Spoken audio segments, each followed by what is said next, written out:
Insight news 14ಗೆ ಸ್ವಾಗತ. ನಮಸ್ಕಾರ. ಇದು ಈ ಕ್ಷಣದ ಪ್ರಮುಖ ಸುದ್ದಿ. ಶಿವಮೊಗ್ಗ ನಗರದ ಇಲಿಯಾಸ್ ನಗರದಲ್ಲಿ ಅಕ್ರಮ ಮೊಬೈಲ್ ಟವರ್ ನಿರ್ಮಾಣದ ವಿರುದ್ಧ ಸಾರ್ವಜನಿಕರು ಆಕ್ರೋಶ ಹೊರಹಾಕಿದ್ದಾರೆ. ಜನವಸತಿ ಪ್ರದೇಶದಲ್ಲಿ ಅಕ್ರಮ ಮೊಬೈಲ್ ಟವರ್, ಜಿಲ್ಲಾಧಿಕಾರಿಗಳಿಗೆ ನಿವಾಸಿಗಳ ಮೊರೆ. ಇಲಿಯಾಸ್ ನಗರದ ಮುಹಾಜಿರ್ ಮಸೀದಿಯ ಪಕ್ಕದಲ್ಲಿ ಯಾವುದೇ ಅಧಿಕೃತ ಅನುಮತಿ ಇಲ್ಲದೆ ಕಾನೂನು ಬಾಹಿರವಾಗಿ ಮೊಬೈಲ್ ಟವರ್ ನಿರ್ಮಿಸುತ್ತಿರುವುದನ್ನು ಖಂಡಿಸಿ ಇಂದು ನಿವಾಸಿಗಳು ಬೃಹತ್ ಪ್ರತಿಭಟನೆ ನಡೆಸಿದರು.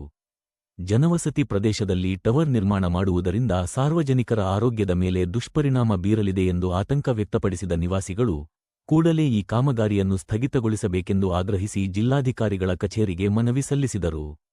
ಈ ಸಂದರ್ಭದಲ್ಲಿ ಮಾತನಾಡಿದ ಪೀಸ್ ಆರ್ಗನೈಜೇಷನ್ನ ರಿಯಾಜ್ ಅವರು, ನಿಯಮಗಳನ್ನು ಗಾಳಿಗೆ ತೂರಿ ಈ ಟವರ್ ನಿರ್ಮಿಸಲಾಗುತ್ತಿದೆ. ಇದನ್ನು ನಾವು ಯಾವುದೇ ಕಾರಣಕ್ಕೂ ಒಪ್ಪುವುದಿಲ್ಲ ಎಂದು ಎಚ್ಚರಿಸಿದರು.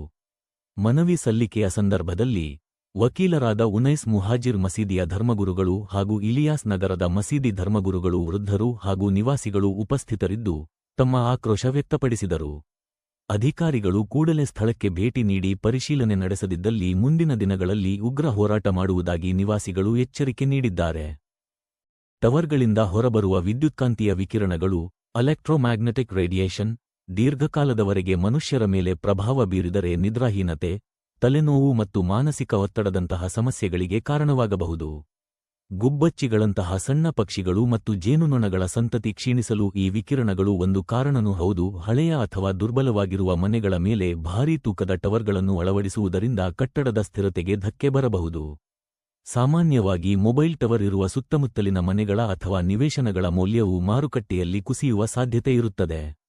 ಅಭಿವೃದ್ಧಿ ಮತ್ತು ಆರೋಗ್ಯ ಎರಡೂ ಸಮನಾಗಿ ಸಾಗಬೇಕು. ಮೊಬೈಲ್ ಕಂಪನಿಗಳು ಸರ್ಕಾರ ನಿಗದಿಪಡಿಸಿದ ಸುರಕ್ಷತಾ ಮಾನದಂಡಗಳನ್ನು ಟ್ರೈ ಗೈಡ್ಲೈನ್ಸ್ ಕಟ್ಟುನಿಟ್ಟಾಗಿ ಪಾಲಿಸುವುದು ಮತ್ತು ಜನವಸತಿ ಪ್ರದೇಶಗಳಿಂದ ಸಾಧ್ಯವಾದಷ್ಟು ದೂರದಲ್ಲಿ ಟವರ್ಗಳನ್ನು ಸ್ಥಾಪಿಸುವುದು ಇಂದಿನ ತುರ್ತು ಅಗತ್ಯವಾಗಿದೆ. ಸಾರ್ವಜನಿಕರು ಕೂಡ ಇಂತಹ ಸಂದರ್ಭಗಳಲ್ಲಿ ಪೂರ್ಣ ಮಾಹಿತಿಯನ್ನು ಪಡೆದು ಮುನ್ನೆಚ್ಚರಿಕೆ ವಹಿಸುವುದು ಉತ್ತಮ.